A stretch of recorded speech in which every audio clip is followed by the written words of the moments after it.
Hello, I'm David Morris. Well, we don't hear very much good news these days about US-China relations, but I think yesterday's phone call between US President Joe Biden and Chinese President Xi Jinping was good news. They're talking and they're making phone calls to each other. Now, this is the first time that we've had a phone conversation between the two most powerful people on Earth in 2 years. They ought to be doing this every month, but at least they've had the phone call yesterday, and they of course had a pretty successful meeting last November in the US. So what can we look forward to as a result of the phone conversation yesterday? Well, apparently they agreed with each other that should one of them call in future with an urgent matter to discuss, that the other would agree to pick up the phone and to talk and to respond. That's great news, I think, given the tension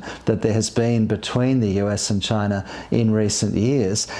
We've got the presidents talking, and they talked about areas of difficulty, areas where there's disagreement. They talked about military communication. They talked about the need, though, to cooperate in some areas, and this is very good news. In climate change, it's absolutely fundamental that the US and China are working together. Now, China, of course, has been massively investing in the green transition in the last couple of years, especially. Last year, there was a 40% increase in Chinese investment into the big three productive green changes: the shift into renewable energy, into electric vehicles, and into batteries for electric vehicles and for other purposes for the green transition. That's been driving Chinese growth, but it's also worrying the rest of the world because of the surplus capacity that China is going to have. So while China is leading the world now in the green transition, good thing, it's also scaring the world in the scale of its transition if it's subsidizing and exporting